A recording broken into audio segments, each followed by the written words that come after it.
Hi all, welcome to ones BTech KTU 2024 സ്കീമിലെ triple E ബ്രാഞ്ചിൻ്റെ third semester subject ആയിട്ടുള്ള DC machines and transformer എന്ന ആ സബ്ജക്റ്റിൻ്റെ മൊഡ്യൂൾ 2ൻ്റെ ഷുവർ ഷോർട്ട് ക്വസ്റ്റ്യൻ സീരീസ് എന്ന് പറഞ്ഞാൽ ആ മൊഡ്യൂളുമായിട്ട് ബന്ധപ്പെട്ട് ഏതൊക്കെ തിയറി ടോപ്പിക്സ് എത്ര മാർക്കിൻ്റെ, ഏതൊക്കെ ന്യൂമറിക്കൽ പ്രോബ്ലംസ് എത്ര മാർക്കിൻ്റെ നമുക്ക് യൂണിവേഴ്സിറ്റി എക്സാമിന് എക്സ്പെക്റ്റ് ചെയ്യാം എന്നുള്ളതിൻ്റെ ഒരു ലൈവ് സെഷനിലേക്ക് നമ്മൾ കിടക്കുകയാണ്. അപ്പോൾ അതിൽ പ്രധാനമായിട്ട് അതിൻ്റെ സിലബസും നോക്കുക. DC മോട്ടോഴ്സിൻ്റെ സിലബസ്, ഫസ്റ്റ് മൊഡ്യൂളിലെ DC ജനറേറ്റേഴ്സ്, സെക്കൻഡ് മൊഡ്യൂളിലെ DC മോട്ടോഴ്സ്. ആ DC മോട്ടോഴ്സിൽ പ്രധാനമായിട്ട് നമുക്ക് പഠിക്കാനുള്ളത് DC മോട്ടോറിൻ്റെ വർക്കിംഗ് പ്രിൻസിപ്പിൾ, അതുമായിട്ട് ബന്ധപ്പെട്ടുള്ള back EMF, torque equation, numerical problems.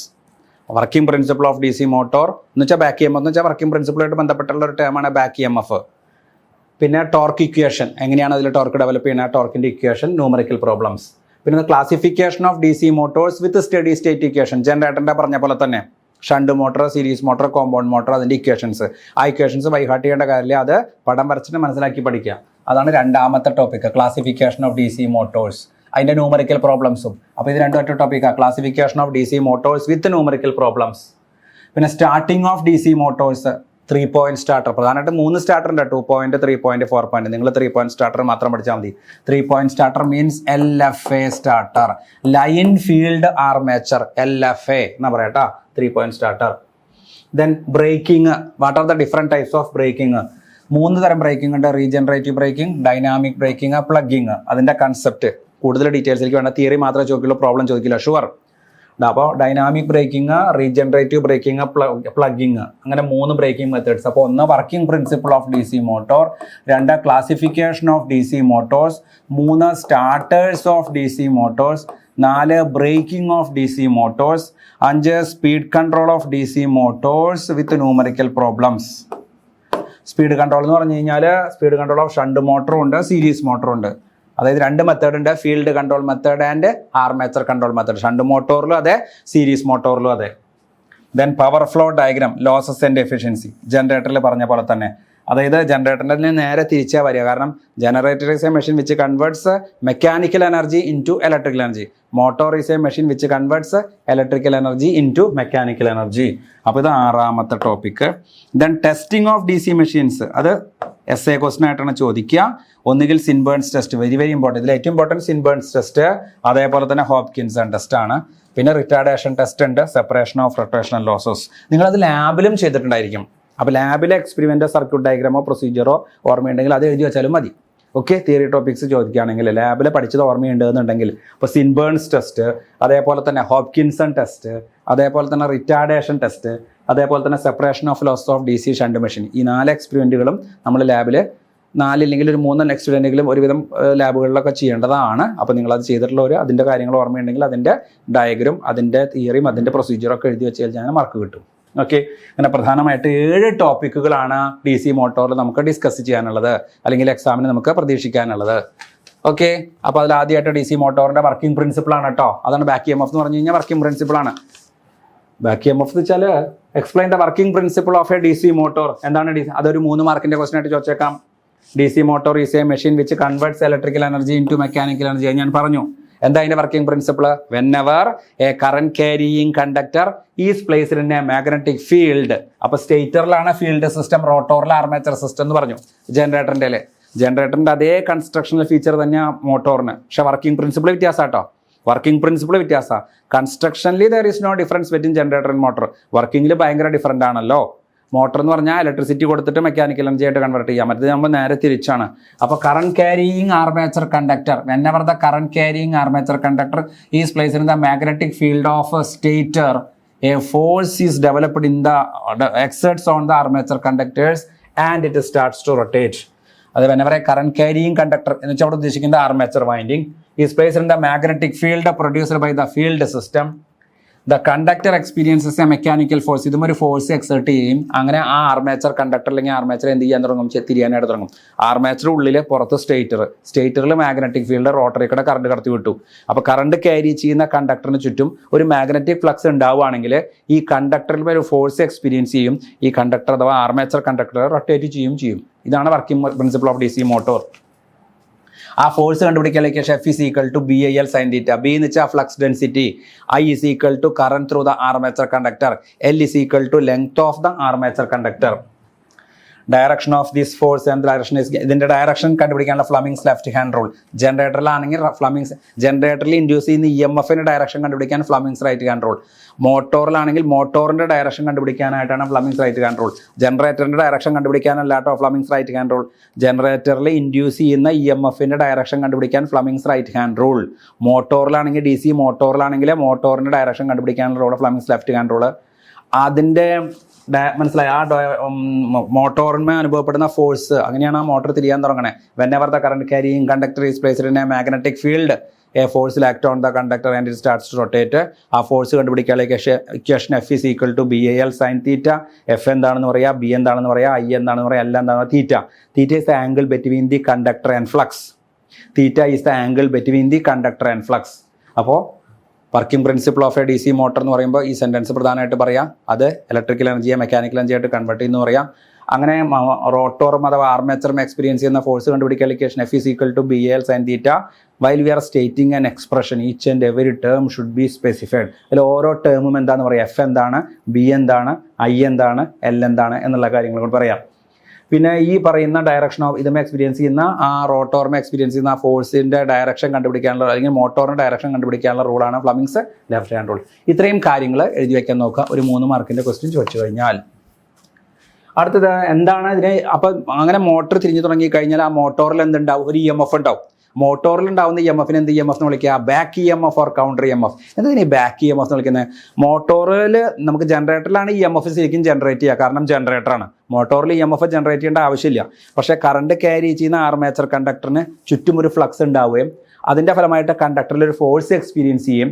അങ്ങനെ ആ കണ്ടക്ടർ തിരിയാൻ തുടങ്ങി അഥവാ മോട്ടോർ തിരിയാൻ തുടങ്ങി എന്ന് പറഞ്ഞു. ഇങ്ങനെ മോട്ടോർ തിരിഞ്ഞു കഴിഞ്ഞ് കഴിഞ്ഞാൽ സിറ്റുവേഷൻ നോക്കിയേ, ആർമേച്ചർ കണ്ടക്ടർ ഉള്ളിലിരിക്കുന്നു, ഫ്ലക്സ് വന്ന ആർമേച്ചറിലൂടെ കടന്നു പോകുമ്പോൾ തീർച്ചയായിട്ടും അതിലൊരു EMF ഉണ്ടാവും. അപ്പോൾ ആ EMFനാണ് എന്ത് EMF എന്ന് പറയുന്നത്, back EMF or counter EMF. Counter അടിക്കുക, തിരിച്ചു കൊടുക്കാം. ഈ കൊടുക്കുന്ന സപ്ലൈ വോൾട്ടേജിനെ EMF ഒപ്പോസ് ചെയ്യും. അതുകൊണ്ടാണ് ഇതിനെ ബാക്ക് EMF അല്ലെങ്കിൽ കൗണ്ടർ EMF. ഇതൊരു 3 മാർക്കിൻ്റെയോ 4 മാർക്കിൻ്റെയോ ക്വസ്റ്റൻ ആയിട്ട് ചോദിക്കാൻ സാധ്യതയുള്ള ക്വസ്റ്റൻ ആണ്. മനസ്സിലായോ? Y this EMF is known as counter EMF or back EMF. അപ്പോൾ മോട്ടോറിൽ ജനറേറ്റ് ചെയ്യുന്ന EMF ആണ് counter EMF or back EMF. അതിൻ്റെ നൊട്ടേഷനാണ് EB. ജനറേറ്ററിൻ്റെ EMF indication EG. അത് EG ജനറേറ്റഡ് EMF. ഇത് EB ബാക്ക് EMF. എന്തായാലും ബാക്ക് EMF എന്ന് പേര് പറയാൻ കാരണം because it opposes the applied voltage. അതായത് ആദ്യം മെഷീനിലേക്ക് ഒരു വോൾട്ടേജ് കൊടുത്തു, കാരണം ഇവിടെ ഇലക്ട്രിസിറ്റി കൊടുത്തിട്ട് മെക്കാനിക്കൽ എനർജിയാണ് ജനറേറ്റ് ചെയ്യണത്. മറ്റോടത്ത് അങ്ങനെയല്ല, ജനറേറ്റർ നേരെ തിരിച്ചാൽ മെക്കാനിക്കൽ എനർജി കൊടുത്തിട്ട് ഇലക്ട്രിസിറ്റി ജനറേറ്റ് ചെയ്യാം. ഇതിൻ്റെ മെയിൻ ഉദ്ദേശം EMF ജനറേറ്റ് ചെയ്യലല്ല, മോട്ടോറിനെ കറക്കല. മോട്ടോർ കറങ്ങി കഴിഞ്ഞ് കഴിഞ്ഞാൽ മോട്ടോറിൽ അതിൻ്റെ സൈഡ് എഫക്റ്റ് ആയിട്ട് എന്തുണ്ടാവും, ഒരു EMF ഉണ്ടാവും. ആ EMF ആണ് എന്ത് EMF, ബാക്ക് EMF അല്ലെങ്കിൽ കൗണ്ടർ EMF. അത് കൊടുക്കുന്ന സപ്ലൈ വോൾട്ടേജിനെ ഒപ്പോസ് ചെയ്യും, എതിർക്കും, തിരിച്ചെതിർക്കും, ബാക്കിലോട്ട് എതിർക്കും.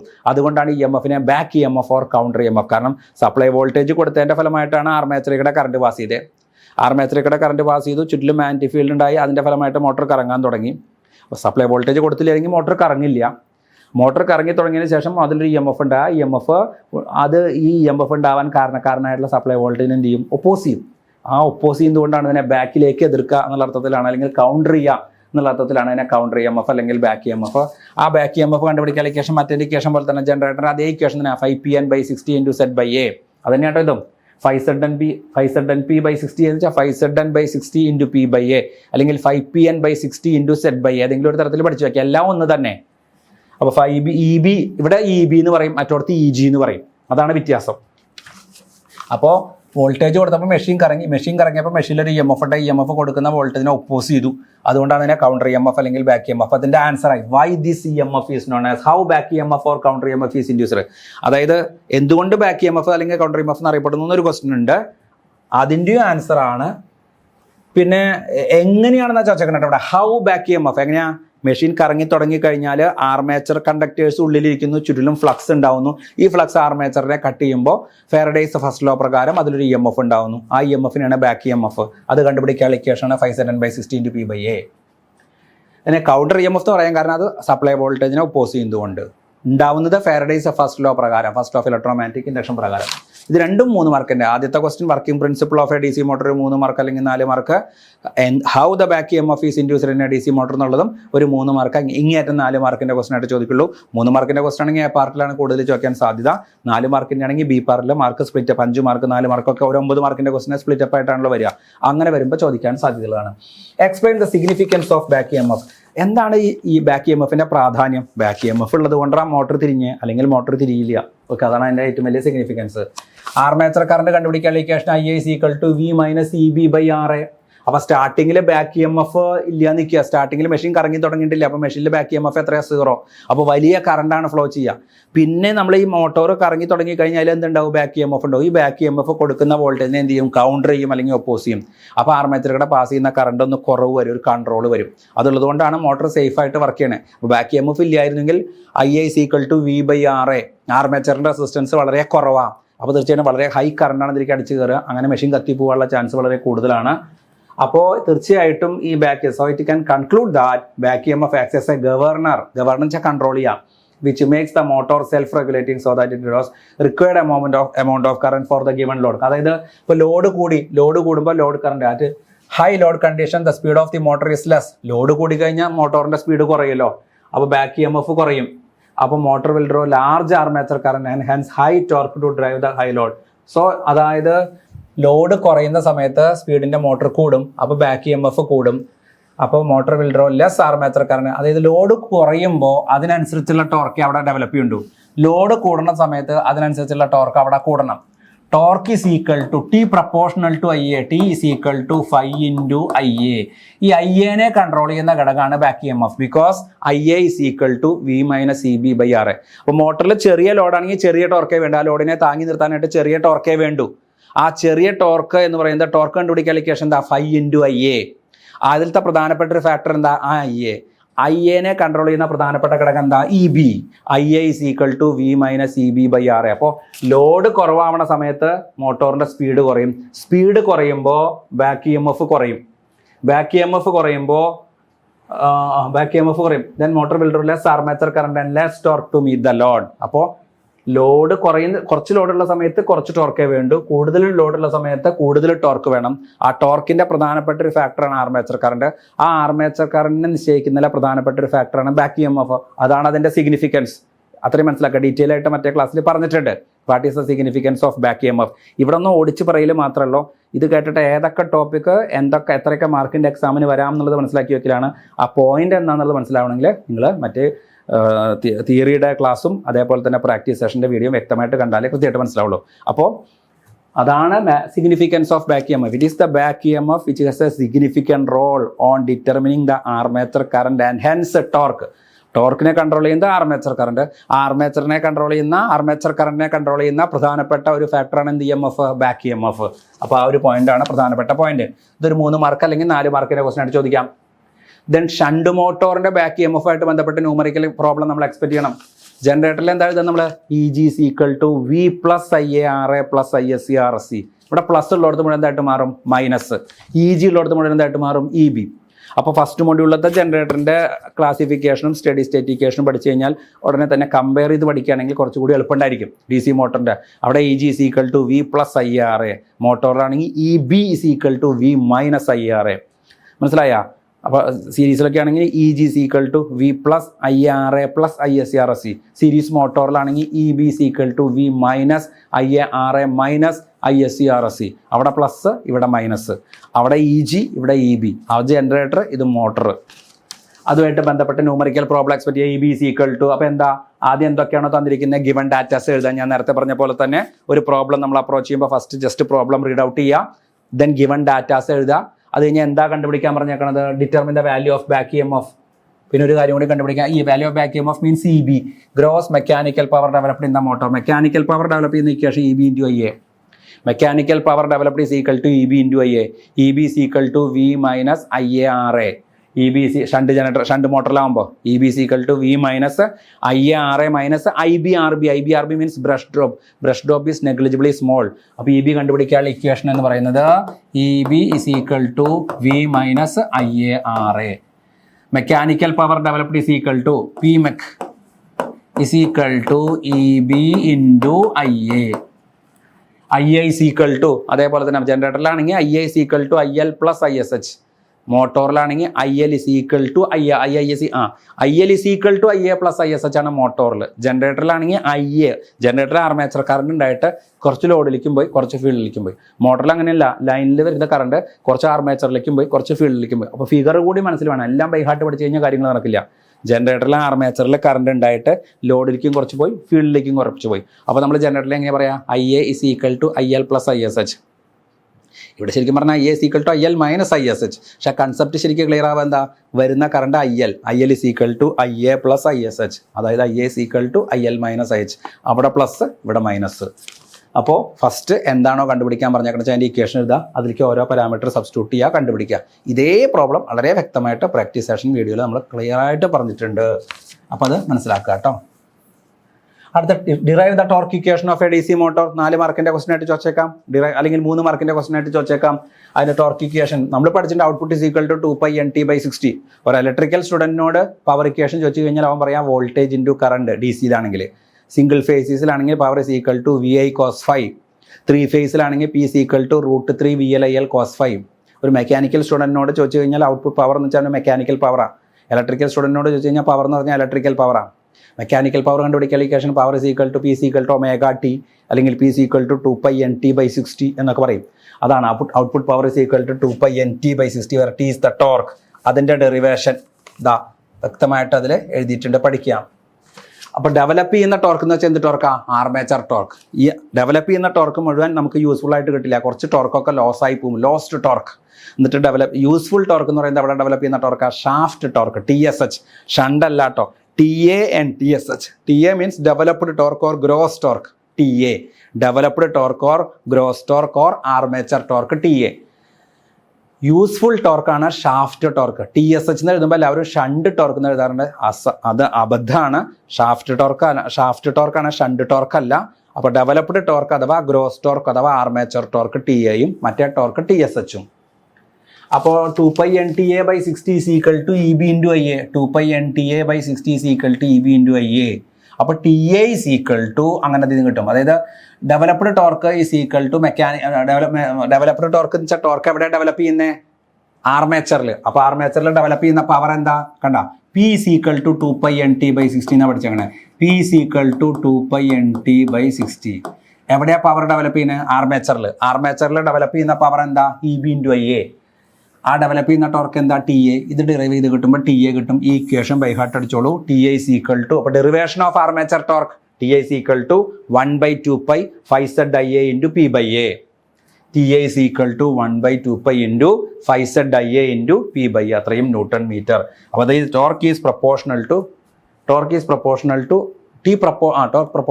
∅IA. അപ്പോൾ ഇങ്ങനെയാണ് കിട്ടുക. P is equal to 2π/NT/60. Develop ചെയ്യുന്ന power EB into IA. Develop ചെയ്യുന്ന ടോർക്ക് ആർമേച്ചർ, ഇതിൽ നിന്ന് TA കിട്ടും. അതിൻ്റെ ഫൈനൽ ഇക്വേഷനാണ് 1/2π into ∅ZIA into P/A. അപ്പോൾ armature generally torque equation derive ചെയ്യാൻ പറഞ്ഞ് ഇതിട്ട് ചെയ്യുക. ആർമേച്ചർ ടോർക്ക് ഡിറൈവ് ചെയ്യാൻ പറഞ്ഞ് ഇങ്ങനെ, ഷാഫ്റ്റ് ടോർക്ക് ഡെവലപ്പ് ചെയ്യാൻ പറഞ്ഞ് ഇങ്ങനെ. അപ്പോൾ ഷാഫ്റ്റ് ടോർക്കും ആർമേച്ചർ ടോർക്കും തമ്മിലുള്ള വ്യത്യാസം എന്താ? TA minus TSH is equal to lost torque. ആർമേച്ചറിലാണ് ടോർക്ക് ഡെവലപ്പ് ചെയ്യുക, അതിൽ നിന്ന് കുറച്ച് ടോർക്ക് നഷ്ടപ്പെട്ടു പോകും. TA minus lost torque is equal to TSH, ഷാഫ്റ്റിൽ ഡെവലപ്പ് ചെയ്യുന്ന torque. Or lost torque is equal to TA minus TSH. Okay, അപ്പോൾ ഇവിടെ എന്താ പറയുക? നേരത്തെ output power is equal to 2π/NT/60. അപ്പോൾ ഡെവലപ്ഡ് ചെയ്യുന്ന പവർ ടോർക്ക് എവിടെയാണ്? ആർമേച്ചറിൽ. അപ്പോൾ ആർമേച്ചറിൽ ഡെവലപ്പ് ചെയ്യുന്ന പവർ EB into I. അങ്ങനെ TA കണ്ടുപിടിച്ചു.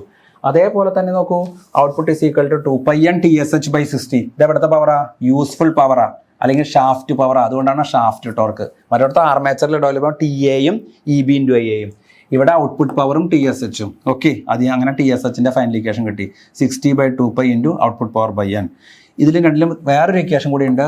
ഷാഫ്റ്റ് ടോർക്ക് കണ്ടുപിടിക്കാനായിട്ട് TSH is equal to 9.55 into useful power, അതായത് ഷാഫ്റ്റിൽ ഡെവലപ്പ് ചെയ്യുന്ന power. TH is equal to 9.55 into useful power, 9.55 into useful power by N. TA is equal to, ഈ equation കൂടി പഠിച്ചു വെച്ചോളൂ, 9.55 into EBIA divided by N. ഈ 9.55 എന്ന് പറഞ്ഞാൽ 60/2π ആണ് കേട്ടോ. 60/2πക്കാണ് 9.55. അപ്പോൾ TSH is equal to 9.55 അഥവാ 60/2π into output power by N TSH. TA ആകുമ്പോൾ 60/2π ഇൻറ്റു EBIA/N. അതായത് അത് ഡെവലപ്പ് ചെയ്യുന്ന ആർമേച്ചറിലാണ്, ഇത് കംപ്ലീറ്റ് ഷാഫ്റ്റിലാണ്. ഷാഫ്റ്റിൽ ഡെവലപ്പ് ചെയ്യുന്ന ടോർക്കാണ് ഷാഫ്റ്റ് ടോർക്ക്, ആർമേച്ചറിൽ ഡെവലപ്പ് ചെയ്യുന്ന ടോർക്കാണ് ആർമേച്ചർ ടോർക്ക്. അപ്പോൾ ഡെവലപ്ഡ് ടോർക്ക് എന്ന് വെച്ചാൽ ആർമേച്ചർ ടോർക്കും, യൂസ്ഫുൾ ടോർക്ക് എന്ന് വെച്ചാൽ ഷാഫ്റ്റ് ടോർക്കുമാണ്. അപ്പോൾ ടോർക്ക് ഡെറിവേഷൻ ചോദിക്കാം, ഷാഫ്റ്റ് ടോർക്കിൻ്റെ ഡെറിവേഷൻ ചോദിക്കാം, ആർമേച്ചർ ടോർക്കിൻ്റെ ഡെറിവേഷൻ ചോദിക്കാം. 4 മാർക്ക് 5 മാർക്കിൽ വിട്ടത് പോവില്ല. ഇതുമായിട്ട് ബന്ധപ്പെട്ട പ്രോബ്ലം കണ്ടോ, calculate the speed and shaft torque of the motor. Okay, അപ്പോൾ അത് ഇക്വേഷൻ എഴുതുക, സബ്സ്റ്റിറ്റ്യൂട്ട് ചെയ്യുക. ആർമേച്ചർ ടോർക്കിൻ്റെ ഇക്വേഷൻ അവിടെ പറഞ്ഞു, ഷാഫ്റ്റ് ടോർക്കിൻ്റെ ഇക്വേഷൻ അവിടെ പറഞ്ഞു. അതുമായിട്ട് ബന്ധപ്പെട്ട ടോർക്ക് ഇക്വേഷൻ എഴുതി വയ്ക്കുക, അതിലേക്ക് വേണ്ട ഓരോ പാരാമീറ്ററുകൾ നോട്ട് ചെയ്യുക, അത് കണ്ടുപിടിച്ച് അതിൽ സബ്സ്റ്റിറ്റ്യൂട്ട് ചെയ്യുക, കിട്ടും. ഇതേപോലെ തന്നെ വേറെയും ഡെവലപ്ഡ് ടോർക്കുമായിട്ട് ബന്ധപ്പെട്ട് ഡിറ്റർമിൻ ദ ഡെവലപ്ഡ് ടോർക്ക് എന്ന് വെച്ചാൽ TA ആണ് കണ്ടുപിടിക്കേണ്ടത്. ആൻഡ് ഷാഫ്റ്റ് ടോർക്ക് എന്ന് വെച്ചാൽ TSH കണ്ടുപിടിക്കാനുള്ള പ്രോബ്ലം കേട്ടോ. TA ആൻഡ് TSH കണ്ടുപിടിക്കാനുള്ള problem. Flux per pole milli weber, milli എന്ന് പറഞ്ഞാൽ 25 മില്ലി വെബർ മീൻസ് 25 × 10⁻³ മില്ലി എന്ന് പറഞ്ഞാൽ 10⁻³ മൈക്രോ എന്ന് പറഞ്ഞാൽ 10⁻⁶. ഓക്കെ, അപ്പോൾ ഇതുമായിട്ട് ബന്ധപ്പെട്ട പ്രോബ്ലം, ഈ 2 പ്രോബ്ലങ്ങൾ കാര്യമായിട്ട് നോക്കുക. ഡീറ്റെയിൽ ആയിട്ട്, വളരെ ഡീറ്റെയിൽ ആയിട്ട് തന്നെ പ്രാക്ടീസ് സെഷനിൽ ചെയ്തിരിക്കുന്ന സെയിം പ്രോബ്ലം ആണത്. ഇത് ഈ പറയുന്ന പ്രോബ്ലംസ് ഒക്കെ 4 മാർക്ക് അല്ലെങ്കിൽ 5 മാർക്ക്, 9 മാർക്കിനുള്ള ഒരു ഗ്രാവിറ്റി ഒന്നും ഈ പ്രോബ്ലത്തിന് ഇല്ല. പക്ഷേ 4 മാർക്ക് 5 മാർക്കൊക്കെ ചോദ്യങ്ങൾ ചോദിച്ചേക്കാം. അടുത്തത് ക്ലാസിഫൈ DC മോട്ടോഴ്സ്, അടുത്ത ഇമ്പോർട്ടൻറ്റ് ടോപ്പിക്. അപ്പോൾ DC മോട്ടോറിൻ്റെ വർക്കിംഗ് പ്രിൻസിപ്പിൾ, DC മോട്ടോറിൽ EMFിൻ്റെ എന്തുകൊണ്ടാണ് ബാക്ക് EMFനെ കൗണ്ടർ EMF അല്ലെങ്കിൽ ബാക്ക് EMF എന്ന് പറയുന്നത്, how the back EMF is produced, derive torque അല്ലെങ്കിൽ ആർമേച്ചർ ടോർക്ക് അല്ലെങ്കിൽ ഷാഫ്റ്റ് ടോർക്ക്, അതുമായിട്ട് ബന്ധപ്പെട്ട ന്യൂമറിക്കൽ പ്രോബ്ലംസ്. ഇനി അടുത്തത് classification of DC motors. DC motors are classified. ജനറേറ്ററിലാണെങ്കിൽ സെപ്പറേറ്റ്ലി എക്സൈറ്റഡ്, സെൽഫ് എക്സൈറ്റഡ്. സെൽഫിലാണ് ഷണ്ട്, സീരീസ്, കോമ്പൗണ്ട്. മോട്ടോറിൽ സെപ്പറേറ്റ്ലി എക്സൈറ്റഡും സെൽഫ് എക്സൈറ്റഡ് ഒന്നുമില്ല, എല്ലാം സെപ്പറേറ്റ്ലി എക്സൈറ്റഡ് ആണ്, കാരണം മോട്ടറിലേക്ക് ഇലക്ട്രിസിറ്റി കൊടുക്കണമല്ലോ. അപ്പോൾ അങ്ങനെ അവിടെ പറയേണ്ട കാര്യമില്ല. DC motors are classified into, സിമ്പിളായിട്ട് പറഞ്ഞാൽ മതി, ഷണ്ട്, സീരീസ്, കോമ്പൗണ്ട്. അതിൽ ഷണ്ട് മോട്ടറായിട്ട് ബന്ധപ്പെട്ട് ന്യൂമറിക്കൽ പ്രോബ്ലം ചോദിക്കാൻ വളരെ ചാൻസ് കൂടുതലാണ്. അപ്പോൾ shunt motor, series motor, compound motor, ഫിഗറുകൾ വരയ്ക്കുക, സ്റ്റഡി സ്റ്റേറ്റ് ഇക്വേഷൻസ്. ജനറേറ്ററിൻ്റെ പറഞ്ഞ പോലെ തന്നെ കണ്ടോ, this is a shunt motor. ഇവിടെ ആർമേച്ചറും ഷണ്ട് ഫീൽഡ് വൈൻഡിങ്ങും തമ്മിൽ പാരലല്ല. അപ്പോൾ ഇതിൻ്റെ ഇക്വേഷൻസ് കണ്ടോ, സ്റ്റഡി സ്റ്റേറ്റ് ഇക്വേഷൻസ് കണ്ടോ. ഇവിടെ വരെ IL = IA + ISH. ജനറേറ്ററിൽ അങ്ങനെയല്ല, ആർമേച്ചറിൽ കറണ്ട് ഉണ്ടായിട്ട് ലോഡിലോട്ടും അവിടേക്കും പോവുക. അപ്പോൾ ജനറേറ്ററിലാണെങ്കിൽ അപ്പോൾ എപ്പോഴും കമ്പയർ ചെയ്ത് പഠിക്കുക കേട്ടോ. അവിടുത്തെ ബാക്ക് EMFിൻ്റെ ഇക്വേഷൻ പഠിക്കുമ്പോൾ അവിടുത്തെ EGയുടെ ഇക്വേഷൻ പഠിക്കുക. അവിടെ ഷണ്ട് മോട്ടർ, ഇതിൽ ഷണ്ട് മോട്ടർ പഠിക്കുമ്പോൾ ഷണ്ട് ജനറേറ്ററും ഷണ്ട് മോട്ടറും കമ്പയർ ചെയ്ത് പഠിക്കാം. സീരീസ് ജനറേറ്ററും സീരീസ് മോട്ടറും കമ്പയർ ചെയ്ത് പഠിക്കുക. കോമ്പൗണ്ട് ജനറേറ്റേഴ്സും കോമ്പൗണ്ട് മോട്ടറും തമ്മിൽ കമ്പയർ ചെയ്ത് പഠിക്കുക. പ്ലസ് പറഞ്ഞിടത്തൊക്കെ മൈനസ് വരും. IL = IA + ISH. അവിടെ EG = V + IARA + IBRB. IBRB എന്ന് പറയുന്നതാണ് VB, ബ്രഷ് ഡ്രോപ്പ് കണ്ടോ. EB = V - IARA - VB. VB ഉണ്ടെങ്കിൽ എടുക്കുക, ഇല്ലെങ്കിൽ വേണ്ട. VB ഉണ്ടെങ്കിൽ എടുക്കുക, ഇല്ലെങ്കിൽ വേണ്ട. ഓക്കെ, അപ്പോൾ ഇതുമായിട്ട് ബന്ധപ്പെട്ട് shunt motor, write short notes on ചിലപ്പോൾ ഷണ്ട് മോട്ടർ ചോദിക്കാം, അല്ലെങ്കിൽ ഷണ്ട് മോട്ടറിൻ്റെ ഫീച്ചേഴ്സ് ചോദിക്കാം. അപ്പോൾ ഇത്രയും കാര്യങ്ങളൊക്കെ എഴുതി വയ്ക്കാം. അടുത്തത് ഷണ്ട് മോട്ടറായിട്ട് ബന്ധപ്പെട്ട പ്രോബ്ലം. അങ്ങനെ ഷണ്ട് മോട്ടറായിട്ട് പ്രോബ്ലം ബന്ധപ്പെട്ട് ചെയ്യുമ്പോൾ ഇതൊരു ഷണ്ട് ജനറേറ്റർ, ഈ മെഷീൻ ഒരു ഷണ്ട് ജനറേറ്ററായിട്ട് വർക്ക് ചെയ്യുമ്പോൾ കണ്ടോ, ഷണ്ട് മോട്ടറായിട്ട് വർക്ക് ചെയ്യുമ്പോൾ വളരെ സിമ്പിളാണ്. ജനറേറ്ററായിട്ട് വർക്ക് ചെയ്യുമ്പോൾ EG = V + IARA. ഇവിടെ കണ്ട EB = V - IARA. ഇതിൽ IA = IL + ISH. ഇവിടെ IA = IL - ISH. ഇവിടെ ISH = V/RSH. ഇവിടെ RSH തന്നെ. ഒരു കമ്പാരിസൺ ആണ് ജനറേറ്ററിൻ്റെയും മോട്ടറിൻ്റെയും തമ്മിൽ. ഒരെണ്ണം ജനറേറ്റർ, ഒരെണ്ണം മോട്ടർ. ഓക്കെ, ഇത് ജനറേറ്റർ, ഇത് മോട്ടർ. ഒരു ഷണ്ട് ജനറേറ്ററും ഷണ്ട് മോട്ടറും നമ്മളുടെ കമ്പാരിസൺ വെച്ചുള്ള ഒരു പ്രോബ്ലം. ഓക്കെ, ഇതിലുള്ള എല്ലാ പ്രോബ്ലംസും നമ്മൾ കൃത്യമായിട്ട് സ്റ്റെപ്പുകളായിട്ട് നമ്മൾ പ്രാക്ടീസ് വീഡിയോയിൽ, പ്രാക്ടീസ് സെഷനിൽ നമ്മൾ ചെയ്തിട്ടുള്ളതാണ്. സീരീസ് മോട്ടർ, ഇതാണ് സീരീസ് മോട്ടർ. ആർമേച്ചർ വൈൻഡിങ്ങും ഫീൽഡ് വൈൻഡിങ്ങും തമ്മിൽ സീരീസ്, അതാണ് സീരീസ് മോട്ടർ. മറ്റോടത്ത് ആർമേച്ചർ വൈൻഡിങ്ങും ഫീൽഡ് വൈൻഡിങ്ങും തമ്മിൽ പാരലൽ. ഇതിൽ ആർമേച്ചർ വൈൻഡിങ്ങും ഫീൽഡ് വൈൻഡിങ്ങും തമ്മിൽ സീരീസ്.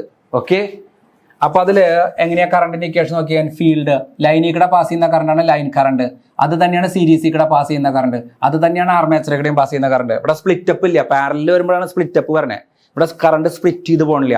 IL = ISC, മനസ്സിലാക്കി പഠിക്കുക കേട്ടോ. IL = ISC ഇത് ബ്രഷ്, IB = ഇത് IA. ഇത് ആർമേച്ചർ, ഇത് ബ്രഷ് നെഗ്ലിജിബിളി സ്മോൾ ആയതുകൊണ്ട് പല പ്രോബ്ലത്തിലും നമ്മളത് കാര്യമായിട്ട് കൺസിഡർ ചെയ്യാറില്ല. ഒന്ന് പറഞ്ഞേ കണ്ട, IL is equal to ഇതിൽ കൂടെ പാസ് ചെയ്യുമ്പോൾ series field ISC is equal to ഇതിൽ കൂടെ പാസ് ചെയ്യുമ്പോൾ IB is equal to ഇതിൽ കൂടെ പാസ് ചെയ്യുമ്പോൾ IA. കണ്ടോ, IL is equal to ISC. ISC എന്നും ചിലർ എഴുതും, ISE എന്നും എഴുതും. എങ്ങനെ നിങ്ങൾക്ക് സൗകര്യം അതുപോലെ എഴുതാം. EB is equal to കണ്ടോ എന്താ ട്രേസ് ചെയ്യാം. ഇതിൽ KVL EB is equal to V plus അല്ല അതിൽ മൈനസ് വരിക V minus ISC RSC minus IB RB minus IR. അതാണ് ടെക്നിക്ക്. ജനറേറ്ററിലാണെങ്കിൽ പ്ലസ് വെച്ച് പറയാം, മോട്ടറിലാണെങ്കിൽ EB is equal to V minus ISC RSC minus IB RB minus IR. Brush ഉണ്ടെങ്കിൽ എടുക്കുക, ഇല്ലെങ്കിൽ വേണ്ട. ഓക്കെ, കണ്ടോ.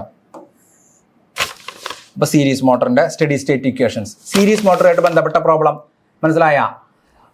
ഡെവലപ്ഡ് ടോർക്ക് കണ്ടുപിടിക്കാനും find the torque developed in armature TA 0.1595 into PZ/A. മനസ്സിലായ. അതിൽ what is the output of the motor, ആ മോട്ടറിൻ്റെ output കണ്ടുപിടിക്കാനായിട്ട് അതേപോലെ തന്നെ ഡെവലപ്ഡ് ടോർക്ക് അല്ലെങ്കിൽ ടോർക്ക് കണ്ടുപിടിക്കുക എല്ലാത്തിൻ്റെ ഇക്വേഷൻസ് നമ്മൾ പഠിച്ചിട്ടുണ്ട്. ഓക്കെ, ഡെവലപ്പ് ചെയ്യുന്ന പവർ എന്ന് പറയുന്നത് EB × IA. അടുത്ത എക്സ്പ്ലെയിൻ. അപ്പോൾ ഇത് പ്രോബ്ലം ഒരു 4 മാർക്ക് അല്ലെങ്കിൽ 5 മാർക്കിൻ്റെ പ്രോബ്ലം ആയിട്ട് ചോദിച്ചേക്കാം. ഡെവലപ്ഡ് ടോർക്ക് അല്ലെങ്കിൽ ഔട്ട്പുട്ട് ഓഫ് ദി മോട്ടോർ എന്ന് പറയുന്ന problem. Input of the motor എന്ന് വെച്ചാൽ ഇലക്ട്രിക്കൽ പവറാണ് ഇൻപുട്ട്. അപ്പോൾ V × IL ആണ് അതിൻ്റെ ഇൻപുട്ട് വരിക. മനസ്സിലാവണ്ട. മോട്ടോറിൻ്റെ ഔട്ട്പുട്ട് എന്ന് പറഞ്ഞാൽ 2πNT/60. ആക്ച്വൽ ഔട്ട്പുട്ട് എന്ന് പറഞ്ഞാൽ 2πNTSH/60. ഡെവലപ്ഡ് ടോർക്ക് എന്ന് പറഞ്ഞാൽ TA is equal to 0.1595 into PZ/A. Output എന്ന് പറയുമ്പോൾ output is equal to 2πNT/60 അല്ലെങ്കിൽ 2πNTA/60 ആകുമ്പോൾ ഡെവലപ്ഡ് പവർ ആയിരിക്കും. ആക്ച്വൽ ഔട്ട്പുട്ട് പവർ ആകുമ്പോൾ 2πNTSH/60. Okay, explain DC compound motor with steady state equation. കണ്ട, കോമ്പൗണ്ടിന് ലോങ് ഷണ്ടും ഷോർട്ട് ഷണ്ടും. നേരത്തെ പറഞ്ഞ പോലെ തന്നെ ഷണ്ട് ഇവിടെ ലോങ് ചെയ്ത് കൊടുത്തിരിക്കുക. ഇവിടെ armature is shorted with shunt. ഇതേപോലെ തന്നെ ജനറേറ്റർ പഠിക്കുമ്പോൾ കമ്പയർ ചെയ്ത് പഠിക്കുക. Armature is shorted with shunt. Here, armature winding and field winding are in series. The whole combination is connected across the shunt field. ഇവിടെ അങ്ങനെയല്ല, ആർമേച്ചറും സീരീസും തമ്മിൽ series connection. Armature is shorted with shunt. ആ കോമ്പിനേഷനാണ് field winding, series field വൈൻഡിങ്ങിന് series. ഇതിൽ ആർമേച്ചറും ഫീൽഡും സീരീസ് ഫീൽഡും തമ്മിൽ series connection. That whole combination is connected in series shunt field. ഇവിടെ ഷണ്ട് ഫീൽഡ് ലോങ്ങാ, ഇവിടെ ഷണ്ട് ഷോർട്ടാ. അപ്പോൾ അതനുസരിച്ച് ഇക്വേഷനിൽ വ്യത്യാസം നോക്കിയേ. ഇവിടെ കണ്ട IL is equal to മനസ്സിലാക്കി. IL is equal to ഈ കറണ്ട് പ്ലസ് ഈ കറണ്ട് മനസ്സിലാക്കി പഠിക്കുക കേട്ടോ. അപ്പോൾ IL is equal to ISC plus ISH. ഈ ISC തന്നെയാണ് എന്ത് IA, അത് തന്നെയാണ് എന്ത് IB. ശരിയല്ലേ? ഈ സീരീസ് ഇവിടെ പാസ് ചെയ്യുമ്പോൾ അത് ISC, ഈ ബ്രഷ് ഇവിടെ പാസ് ചെയ്യുമ്പോൾ എന്താ IB, ഈ ആർമേച്ചർ ഇവിടെ പാസ് ചെയ്യുമ്പോൾ അത് ഏതാ IA. അപ്പോൾ IL is equal to ISC plus ISH, where ISC is equal to IB is equal to IA.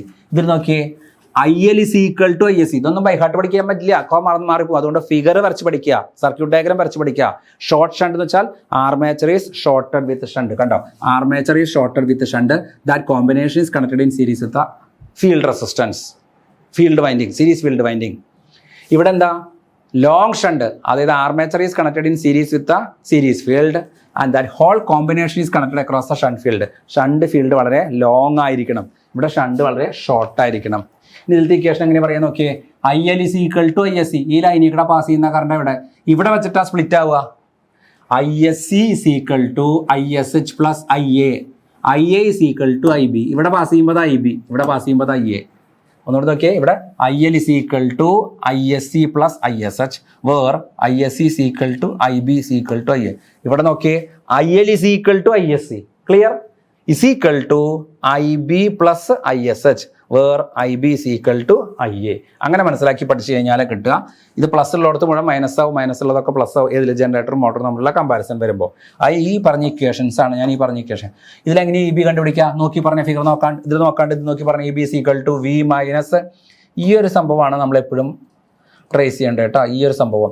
അപ്പോൾ EB is equal to V minus ISC RSC. കണ്ടോ, V minus ISC RSC minus IB RB minus IARA. ഇവിടെ നിന്ന് പറഞ്ഞേ EB is equal to V minus ISC RSC minus IB RB minus IARA. ഈ കാണിച്ചിരിക്കുന്നതാണ് brush. അപ്പോൾ IB RB ബ്രഷിൽ ഇല്ലെങ്കിൽ അത് പറയണ്ട, ബ്രഷിൽ drop ഇല്ലെങ്കിൽ അത് പറയേണ്ട കാര്യമില്ല. അപ്പോൾ നമ്മൾ DC മോട്ടോറിൻ്റെ വർക്കിംഗ് പ്രിൻസിപ്പിൾ, ബാക്ക് EMFൻ്റെ significance, how the EMF is induced in a motor, പിന്നെ 2 ടോർക്കുകൾ, ആർമേച്ചർ ടോർക്ക്, ഷാഫ്റ്റ് ടോർക്ക്, പിന്നെ ടോർക്ക് ഡെറിവേഷൻ ചോദിച്ചു കഴിഞ്ഞാൽ അത് ജനറലായിട്ട് ചെയ്യാം. അത് ടോർക്കുമായിട്ട് ബന്ധപ്പെട്ട problem. Classification of DC motors, shunt motor, series motor, compound motor. മനസ്സിലായ? അതുമായിട്ട് ബന്ധപ്പെട്ട numerical problems. Derive the EMF equation of a DC motor ചോദിച്ചു കഴിഞ്ഞാൽ EMF equation of a DC generator തന്നെ ഒരു വ്യത്യാസമില്ല. EG എന്ന് എഴുതേണ്ടടുത്ത് എന്തെന്ന് എഴുതിയേക്കുക EB, വേറെ വ്യത്യാസമൊന്നുമില്ല. EG എന്ന് എഴുതേണ്ടടുത്ത് EB എഴുതിയേക്കുക. അപ്പോൾ EMF ഇക്വേഷൻ ഡെറിവേഷൻ ജനറേറ്ററെ പഠിച്ച പക്ഷേ മോട്ടറെ ചോദിച്ചാൽ അതുകൊണ്ട് മനസ്സിലായില്ല എന്ന് പറയേണ്ട. ജനറേറ്ററിൻ്റെ EMF ഇക്വേഷൻ എഴുതുന്നിടത്ത് EG എന്ന് കൊടുക്കുക, മോട്ടോറിൻ്റെ EMF ഇക്വേഷൻ എഴുതുമ്പോൾ EB എന്ന് കൊടുക്കുക. അതേപോലെ ക്ലാസിഫിക്കേഷനൊക്കെ പഠിക്കുമ്പോൾ 2 ടോപ്പിക്കും കമ്പയർ ചെയ്ത് പഠിക്കുക, പെട്ടെന്ന് ഈസി ആയിട്ട് ക്യാച്ച് ചെയ്യാൻ സാധിക്കും. അടുത്ത ക്യാരക്ടറിസ്റ്റിക്സ്, അവിടെ 2 ക്യാരക്ടറിസ്റ്റിക്സ് ആയിരുന്നു ജനറേറ്ററിൽ. ഇവിടെ ആകുമ്പോൾ അതായത് എന്താ പറയുക, നോ ലോഡും ലോഡും ആയിരുന്നു. ഇവിടുത്തെ ക്യാരക്ടറിസ്റ്റിക്സ് കുറച്ച് ഡിഫറൻറ്റാ. ഒന്ന് T/IA characteristics or electrical characteristics. T/IA എന്ന് പറഞ്ഞാൽ torque versus armature current. Torque Y ആക്സിസിലും ആർമേച്ചർ കറണ്ട് X ആക്സിസിലും, അത് രണ്ടും തമ്മിലുള്ള relation. T/IA or electrical characteristics, armature current കൂടുമ്പോൾ ടോർക്ക് കൂടും. ആ ഡീറ്റെയിൽസ് ഒക്കെ പഠിക്കുക. N/IA ആർമേച്ചർ കറണ്ട് കൂടുമ്പോൾ സ്പീഡ് ചെറുതായിട്ട് കുറയും. N/TA കണ്ടോ, N/TA എന്ന് വെച്ചാൽ വെൻ സ്പീഡ് T/IA N/TA ഒരു ക്യാരക്ടറിസ്റ്റിക്സും കൂടിയുണ്ട്. T/IA N/TA characteristics. അതിവിടെ first one T/IA characteristics, second one N/IA characteristics, one more characteristics N/TA characteristics കൂടി ഉണ്ട് കേട്ടോ. N/TA ഏകദേശം സീരീസിലും ഷണ്ടിലും ഒരുപോലെ തന്നെ വരും. അപ്പോൾ പ്രധാനമായിട്ട് ഷണ്ട് മോട്ടറായാലും സീരീസ് മോട്ടറായാലും പ്രധാനമായിട്ട് 3 ക്യാരക്ടറിസ്റ്റിക്സ് ആണ്.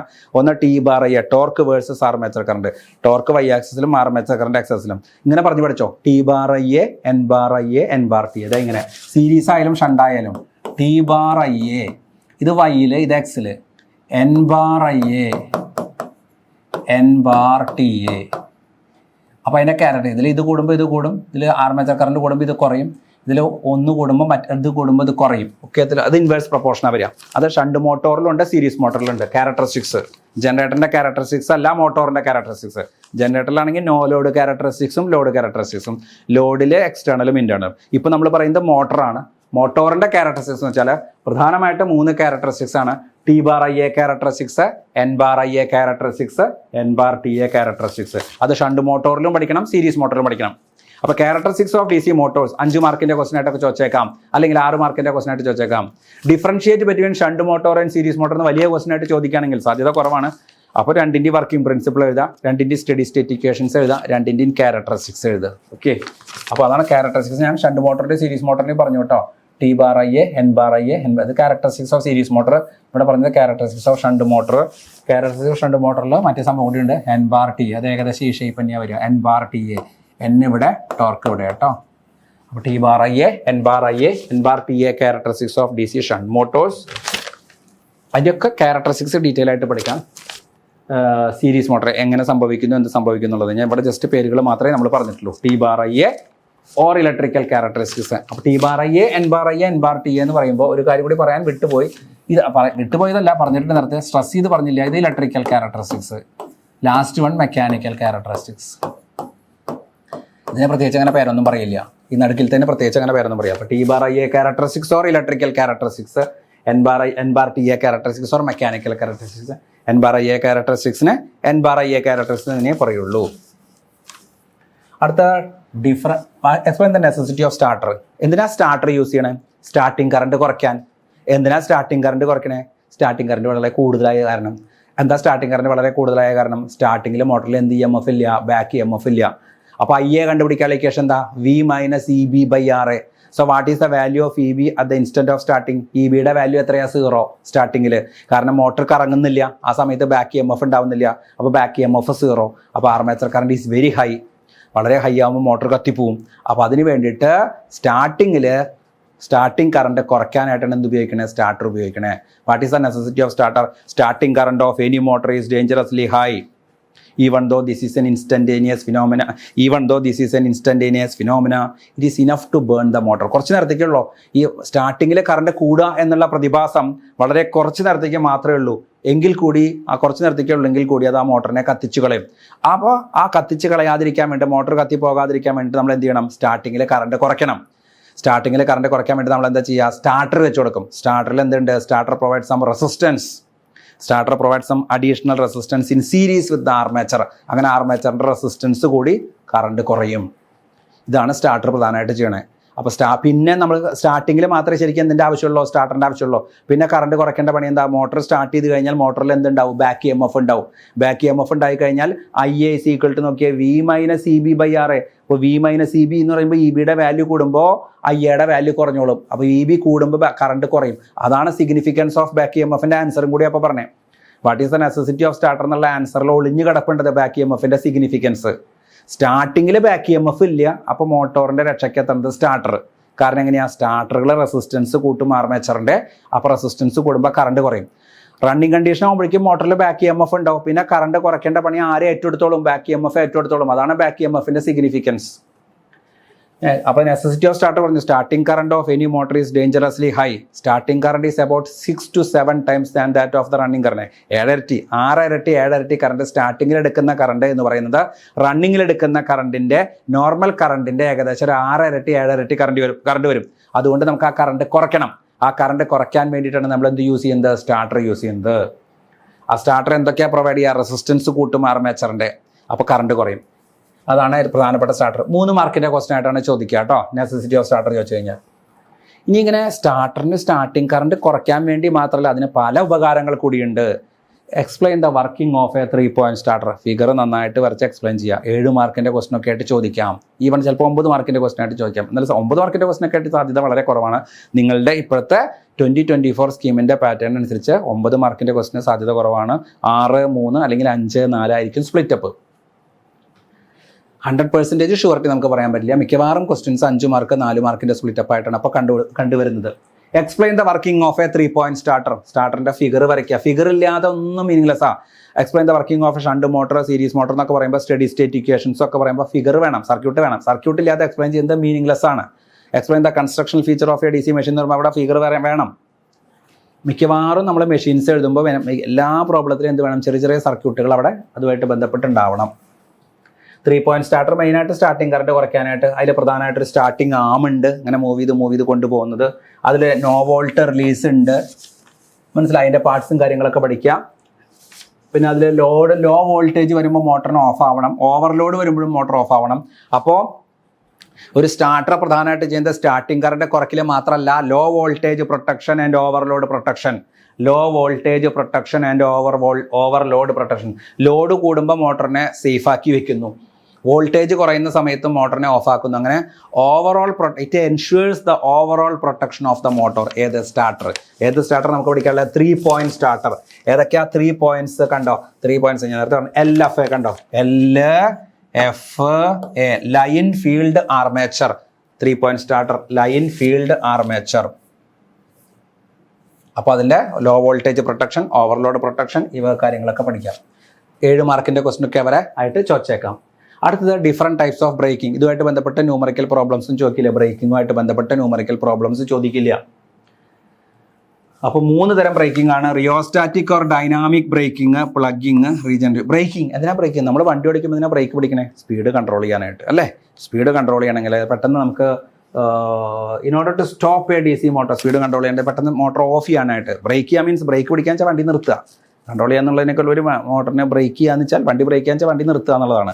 നമ്മളൊരു മെഷീൻ കറങ്ങിക്കൊണ്ടിരിക്കുന്ന മെഷീൻ എങ്ങനെ ഓഫ് ചെയ്യുക? നമ്മൾ സപ്ലൈ ഓഫ് ചെയ്യുമ്പോൾ മെഷീൻ ടപ്പ് എന്ന് പറഞ്ഞ് നിൽക്കും ഇല്ല. ഒരു ലൈറ്റ് ഓഫ് ചെയ്യുന്ന പോലെയാണോ ഓവർ മോട്ടർ ഓഫ് ചെയ്യുക? നമ്മളൊരു ലൈറ്റ് ഓൺ ചെയ്ത് സ്വിച്ച് ഓഫ് ചെയ്ത് കഴിഞ്ഞാൽ അപ്പോൾ തന്നെ ആ ലൈറ്റ് അപ്പോൾ തന്നെ കെട്ടുപോകും. അതേസമയം മോട്ടർ സ്വിച്ച് ഓഫ് ചെയ്ത് കഴിഞ്ഞാൽ അപ്പോൾ തന്നെ മോട്ടർ ടപ്പ് എന്ന് പറഞ്ഞ് നിൽക്കും ഇല്ല. It take some time. അതെടുക്കും, കുറച്ച് സമയം എടുക്കും. ആ സമയം എത്രത്തോളം നീണ്ടുപോകുന്ന അത്രത്തോളം ദോഷം. അപ്പോൾ ആ സ്റ്റോപ്പിംഗ് ടൈം റെഡ്യൂസ് ചെയ്യാനായിട്ട് പെട്ടെന്ന് തന്നെ മോട്ടോറിനെ ക്വിക്കായിട്ട് സ്റ്റോപ്പ് ആക്കാനായിട്ടുള്ള മെത്തേഡാണ് എന്ന് പറയുന്നത് ബ്രേക്കിംഗ് മെത്തേഡ്സ്. അതാണ് കേട്ടോ ബ്രേക്കിംഗ് എന്ന് പറഞ്ഞാൽ. പ്രധാനമായിട്ടും 3 തരത്തിലുള്ള ബ്രേക്കിംഗ് നന്നായിട്ട് പഠിച്ചോളൂ. Rheostatic or dynamic braking, 2 plugging, 3 regenerative braking. 7 മാർക്കിൻ്റെ ക്വസ്റ്റനായിട്ട് ചോദിച്ചേക്കാം, അല്ലെങ്കിൽ 5 മാർക്കിൻ്റെ ക്വസ്റ്റനായിട്ട് ചോദിച്ചേക്കാം. ചിലപ്പോൾ ഏതെങ്കിലും ഒരെണ്ണത്തിനെ മാത്രമായിട്ട് ചോദിച്ചേക്കാം. Rheostatic or dynamic braking, plugging, regenerative braking. Rheostatic or dynamic braking, plugging, regenerative braking. അത് ഓരോന്നും എങ്ങനെയാണെന്നുള്ളത് പറഞ്ഞിട്ടുണ്ട്. പെട്ടെന്ന് മെഷീനെ ഓഫ് ചെയ്യാനുള്ള മെത്തേഡുകൾ മനസ്സിലായോ? പെട്ടെന്ന് മെഷീൻ്റെ സ്പീഡ് കുറയ്ക്കാനുള്ള മെത്തേഡുകൾ. എന്നിരുന്നാൽ പോലും ടപ്പ് എന്ന് പറഞ്ഞിട്ട് നമുക്ക് ഓഫ് ആക്കാൻ പറ്റില്ല. Anyways we can reduce the stopping time കുറയ്ക്കാനായിട്ട് സാധിക്കും. ക്വിക്കായിട്ട് മോട്ടോറിനെ സ്റ്റോപ്പ് ചെയ്യാനായിട്ട് സാധിക്കുന്ന പ്ലഗിങ് ഓർ റിവേഴ്സ് വോൾട്ടേജ്. ആ പേരിൽ തന്നെ ഉണ്ട്, ആർമേച്ചറിലേക്ക് റിവേഴ്സ് വോൾട്ടേജ് കൊടുക്കുക. ഇവിടെ ആകുമ്പോൾ armature is disconnected from the supply and it is connected across the resistance. അതിൻ്റെ ഡീറ്റെയിൽസ് അതിൽ നോക്കി നിങ്ങൾ പഠിക്കാം. വളരെ ഡീറ്റെയിൽ ആയിട്ട് തന്നെ ഞാൻ അതിൻ്റെ തിയറി ക്ലാസ്സിൽ അത് പറഞ്ഞിട്ടുണ്ട്, വളരെ ഡീറ്റെയിൽ ആയിട്ട് പറഞ്ഞിട്ടുണ്ട്. ഇവിടെ ആകുമ്പോൾ ആർമേച്ചറിലേക്ക് റിവേഴ്സ് വോൾട്ടേജ് കൊടുക്കും. ഇങ്ങനെ കൊടുത്തുകൊണ്ടിരിക്കുന്നത് ആർമേച്ചറിലേക്ക് മാത്രം. ഇതിലേക്ക് പോസിറ്റീവും ഇവിടേക്ക് നെഗറ്റീവും വന്നു കൊടുത്ത്, ഇവിടെ ആകുമ്പോൾ ഇതിലേക്ക് നെഗറ്റീവും ഇതിലേക്ക് എന്തും വന്നു, പോസിറ്റീവും വന്നു. അങ്ങനെ വരുമ്പോൾ പെട്ടെന്ന് മോട്ടോർ ഓഫ് ആവും. എന്താണ് അവിടെ സംഭവിക്കുന്നത് എന്നുള്ളതിൻ്റെ തിയറി. റീജനറേറ്റീവ് ബ്രേക്കിംഗും ഇതുപോലെ തന്നെ മെഷീൻ്റെ സ്പീഡ് കൂട്ടുക, എന്നിട്ട് നോർമൽ സ്പീഡിനേക്കാൾ കുറവ് സ്പീഡിൽ വെച്ചിട്ട് കുറയ്ക്കുക. അതാണ് ഇതിനൊരു ജനറേറ്റർ പോലെ റൺ ചെയ്യിച്ചിട്ട് പെട്ടെന്ന് അതിൻ്റെ സ്പീഡ് സ്റ്റോപ്പ് ചെയ്യാനുള്ള വേറൊരു മെത്തേഡ്. ആ 3 ബ്രേക്കിംഗ് മെത്തേഡ് എന്ന് പറഞ്ഞാലും അതായത് dynamic or plugging or reverse voltage braking, rheostatic braking, regenerative dynamic or regenerative braking. First one rheostatic or dynamic braking, 2 plugging or reverse voltage braking, 3 regenerative braking. 3 braking മെത്തേഡുകൾ. 1 rheostatic or dynamic braking, 2 plugging or reverse voltage braking, 3 regenerative braking. Regeneration അതായത് എല്ലാ energy വേറെ അത് utilise ചെയ്തിട്ട് അതിലത്തെ energy അതിൽ store ചെയ്ത് വെച്ചിരിക്കുന്ന എനർജി ജനറേറ്ററിനെ പോലെ റൺ ചെയ്യിക്കുക. അപ്പോൾ അതിൽ എനർജി സ്റ്റോർ ചെയ്തിട്ടുള്ളത് പെട്ടെന്ന് തന്നെ നമ്മൾ റിലീസ് ചെയ്ത് പെട്ടെന്ന് മോട്ടറിനെ ഓഫ് ആക്കുന്ന ഒരു മെത്തേഡ്. അടുത്ത speed control of D C. Characteristics പറഞ്ഞു. അടുത്ത ബ്രേക്കിംഗ് മെത്തേഡ്സ്, ദെൻ സ്റ്റാർട്ടേഴ്സ്. അടുത്തത് speed control of D C shunt motors. 2 മെത്തേഡാണ് പ്രധാനമായിട്ട്. ഒന്ന് ഫ്ലക്സ് കൺട്രോൾ മെത്തേഡും മറ്റൊന്ന് ആർമേച്ചർ കൺട്രോൾ മെത്തേഡും. Flux control method, armature control method. ഫ്ലക്സിനെ കൺട്രോൾ ചെയ്തിട്ട് കണ്ടോ, അതായത് ഷണ്ട് മോട്ടോറിലാകുമ്പോൾ ഫ്ലക്സിനെ കൺട്രോൾ ചെയ്യുന്ന പറഞ്ഞാൽ ഫീൽഡിന് സീരീസ് ആയിട്ട് റെസിസ്റ്റൻസ് വെക്കും. ഫീൽഡ് റെസിസ്റ്റൻസ് കൂടും, ഫീൽഡ് കറണ്ട് കുറയും, ഫ്ലക്സ് കുറയും, സ്പീഡ് കൂടും. അതാണ് flux control method. What is armature control method? ആർമേച്ചറിന് സീരീസ് ആയിട്ട് റെസിസ്റ്റൻസ് വെക്കും, ആർമേച്ചർ റെസിസ്റ്റൻസ് കൂടും, ആർമേച്ചറിലേക്കുള്ള ഡ്രോപ്പ് കൂടും, ബാക്ക് EMF കുറയും, സ്പീഡ് കുറയും. ഇതാണ് flux control method and armature control method of DC shunt motors. ഒന്നുകൂടി പറയാം, flux control method. So flux control മെത്തേഡിൽ ഫീൽഡിന് സീരീസ് ആയിട്ട് റെസിസ്റ്റൻസ് വെക്കും, ഫീൽഡ് റെസിസ്റ്റൻസ് കൂടും, ഫീൽഡ് കറണ്ട് കുറയും, ഫ്ലക്സ് കുറയും, സ്പീഡ് കൂടും. ആർമേച്ചറിലാവുമ്പോൾ ആർമേച്ചറിന് സീരീസ് ആയിട്ട് റെസിസ്റ്റൻസ് വെക്കും, ആർമേച്ചർ റെസിസ്റ്റൻസ് കൂടും, ആർമേച്ചറിലേക്കുള്ള വോൾട്ടേജ് ഡ്രോപ്പ് കൂടും, ബാക്ക് EMF കുറയും, സ്പീഡ് കുറയും. ഇനി സീരീസ് മോട്ടറിന് അപ്പോൾ flux control method and armature control method. ഇതിൽ അതെ 2 മെത്തേഡാണ്, flux control method and armature control method. ഈ ഫ്ലക്സ് കൺട്രോൾ മെത്തേഡിൽ തന്നെ 2 method, field diverter method and armature diverter method. ഇത് ഫീൽഡ് ഡൈവർട്ടർ മെത്തേഡ്, ഫീൽഡിന് പാരലൽ ആയിട്ട് റെസിസ്റ്റൻസ്, ആർമേച്ചറിന് പാരലൽ ആയിട്ട് റെസിസ്റ്റൻസ്. ഷണ്ട് മോട്ടോറിൽ അങ്ങനെയല്ല, ഷണ്ട് മോട്ടോറിൽ ആർമേച്ചറിന് സീരീസും, ഫ്ലക്സ് കൺട്രോൾ മെത്തേഡ് എന്ന് പറഞ്ഞാൽ ഫീൽഡിന് സീരീസും, ആർമേച്ചർ കൺട്രോൾ മെത്തേഡ് എന്ന് പറഞ്ഞാൽ ആർമേച്ചറിന് സീരീസും. ഏത് മോട്ടോറിൽ? Shunt motor. ശ്രദ്ധിച്ചു കേട്ടോ, ഷണ്ട് മോട്ടോറിലെ ഫീൽഡ് കൺട്രോൾ മെത്തേഡ് എന്ന് പറഞ്ഞാൽ ഫീൽഡിന് സീരീസ് ആയിട്ട് റെസിസ്റ്റൻസ് വെച്ച് കൊടുക്കുക. ഷണ്ട് മോട്ടോറിലെ ആർമേച്ചർ കൺട്രോൾ മെത്തേഡ് എന്ന് പറഞ്ഞാൽ ആർമേച്ചറിന് സീരീസ് ആയിട്ട് റെസിസ്റ്റൻസ് വെച്ച് കൊടുക്കുക. പക്ഷെ ഇവിടെ അങ്ങനെയല്ല. സീരീസ് മോട്ടറിന്റെ ഫീൽഡ് കൺട്രോൾ മെത്തേഡ് എന്ന് പറയുമ്പോൾ അതിൽ ഫീൽഡ് കൺട്രോൾ മെത്തേഡ് തന്നെ 2 തരമുണ്ട്. ഏതൊക്കെയാ? ഫീൽഡ് ഡൈവർട്ടറും ആർമേച്ചർ ഡൈവർട്ടറും. ഫീൽഡ് ഡൈവർട്ടർ എന്ന് വെച്ചാൽ ഫീൽഡിന് പാരലായിട്ട് റെസിസ്റ്റൻസ് വെച്ച് കൊടുത്തു, ആർമേച്ചറിന് പാരലായിട്ട് റെസിസ്റ്റൻസ് വെച്ച് കൊടുത്തു. ഓക്കെ, അപ്പോൾ സ്പീഡിൽ വേരിയേഷൻ സംഭവിക്കും. അതിന്റെ ഡീറ്റെയിൽസ് അവിടെ പറയുന്നുണ്ട്. ദെൻ ആർമേച്ചർ കൺട്രോൾ മെത്തേഡ് എന്ന് പറയുമ്പോൾ മൊത്തം ആർമേച്ചറിനും സീരീസിനും സീരീസ് ആയിട്ട് റെസിസ്റ്റൻസ് വെച്ച് കൊടുക്കുക. അപ്പോൾ രണ്ടിലെയും കൺസെപ്റ്റുകൾ വ്യത്യാസത്തിന്റെ പേരുകൾ ഒരുപോലെയാണെങ്കിലും. അപ്പോൾ flux control method and armature control method.